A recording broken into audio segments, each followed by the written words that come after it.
Welcome to Daily Finance News, your daily dose of everything finance. I'm your host, Alex, and today, we're going to discuss some fascinating developments at the intersection of traditional finance, TradFi, and decentralized finance, DeFi. Don't forget to hit that subscribe button, and let's dive in. Traditional finance and decentralized finance, two seemingly opposite ends of the financial spectrum, are beginning to find common ground. 3 new collaborations have recently been announced that might just take cryptocurrency wallets, and consequently, the DeFi space, to the next level. Global investment firm Franklin Templeton, for one, is making significant strides in the DeFi sector.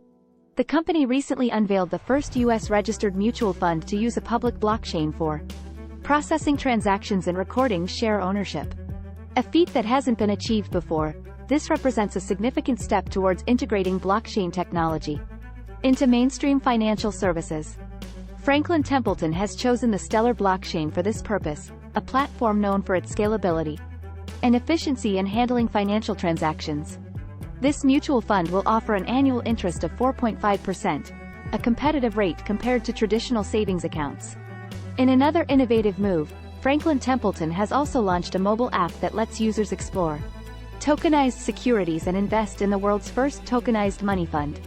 This groundbreaking app allows users to buy US treasuries on the blockchain, a major leap forward in bridging the gap between TradFi and DeFi. Franklin Templeton isn't the only one making waves in this space. Global investment firm KKR & Company, with assets worth over $500 billion, is also entering the DeFi realm. They are teaming up with Securitize to tokenize a portion of their $4 billion healthcare growth fund on the Avalanche blockchain. For years, alternative investments have been exclusively available to large, accredited investors, but this move by KKR allows more people to invest in smaller increments than before. There's also WisdomTree, an ETF issuer with an impressive $90 billion in assets under management. The company currently has 9 blockchain funds and plans to launch a crypto wallet that allows anyone to trade tokenized assets, such as US treasuries and gold.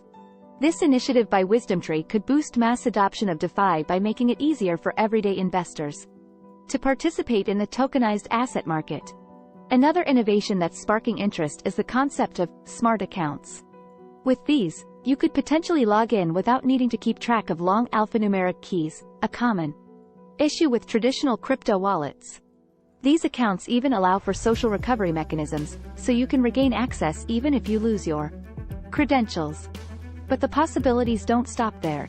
Soon, we might be able to schedule payments, automate transactions, and maybe even use tokens to pay our utility bills. The convergence of TradFi and DeFi has the potential to revolutionize how we interact with finance, from investing to everyday transactions.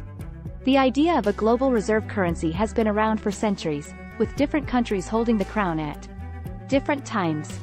In recent history, Portugal, Spain, the Netherlands, France, and Great Britain have all had their turn.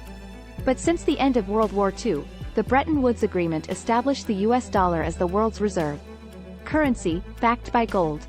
The strength of the US economy and military following World War II allowed the US dollar to become the backbone of the global financial system.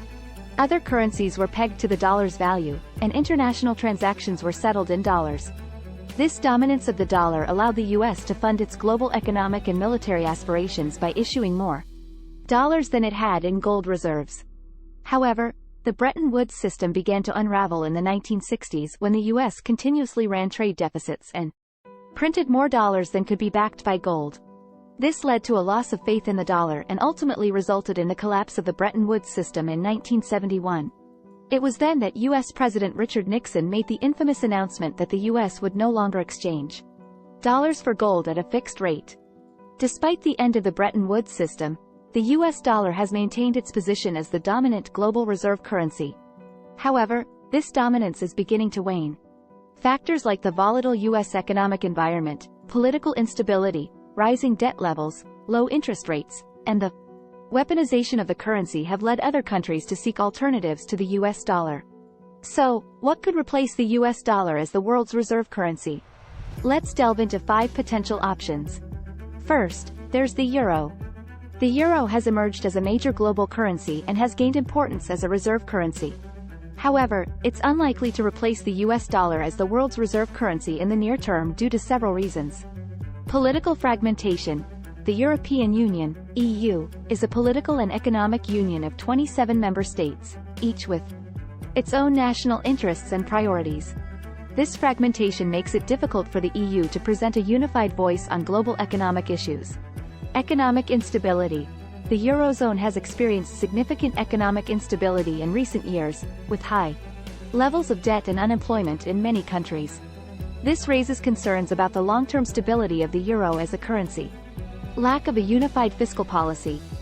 While the EU has a single monetary policy under the European Central Bank, ECB, fiscal policy remains the responsibility of individual member states. This lack of a unified fiscal policy makes it challenging for the EU to respond to economic challenges in a coordinated and effective manner.